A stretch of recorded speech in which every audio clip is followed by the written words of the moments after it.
talk us through the app. I'm pretty sure you've got it on a device somewhere, and you probably know it off by heart. I do. It's currently on my phone, which is on airplane mode because I'm terrified of it ringing during this interview. Yeah, thanks for that.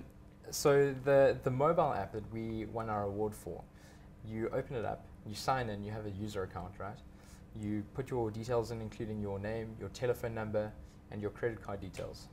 And then when you are ready to send something, you open the screen and you go, okay, cool, here's my pickup address. And you can either move the pin around or you can input a delivery address. In this case, it would be 11 Adderley Street. Then you go next and you put in a drop-off address. That might be, I don't know, 17 Batencroft Street, for example, in Cape Town.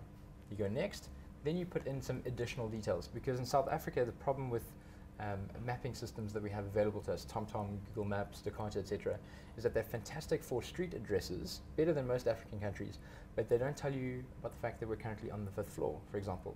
They don't tell you that it's going to Jerusha. They don't tell you what Jerusha's number is. So you add those additional details. It increases the accuracy of the delivery massively. So you go 5th floor, here's Jerusha's number. As the sender, I'm Jerusha, for example. Let's just imagine that I look much better than I do currently. And then you do the same for the drop-off details. You press next, you get a quote. That price there that you get, if you accept it, that price is locked in.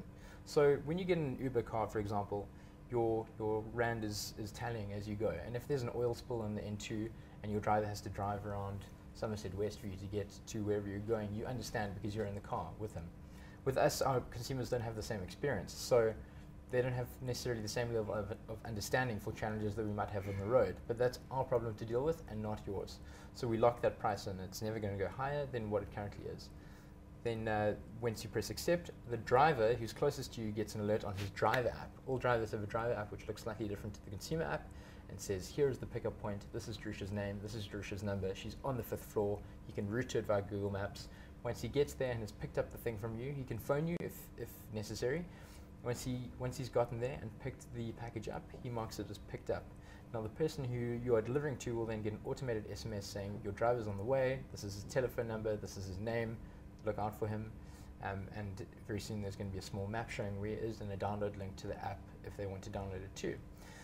Driver gets there, he marks it as delivered, the camera shutter opens, the person signs a piece of paper, takes a photograph of that piece of paper. That photograph is geolocated and timestamped, which means that the validity of when and where it happened is not in dispute.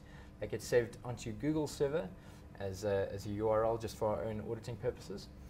And the person who placed the order gets an email that says, huzzah, your delivery is done. Thank you so much for using WumDrop.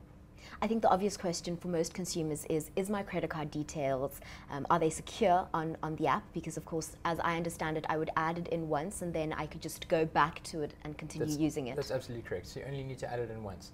So it's a fantastic question.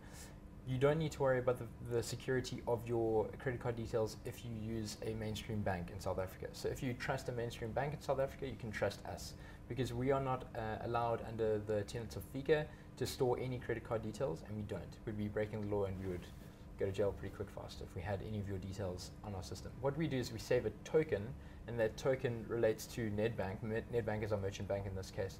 Relates to Nedbank, who keep the details. So Nedbank has your payment information, and we don't ever see that information. We just communicate with them. Similarly, if somebody broke into our system, for example, they wouldn't be able to see any credit card details. They'd have to be able to hack a South African bank.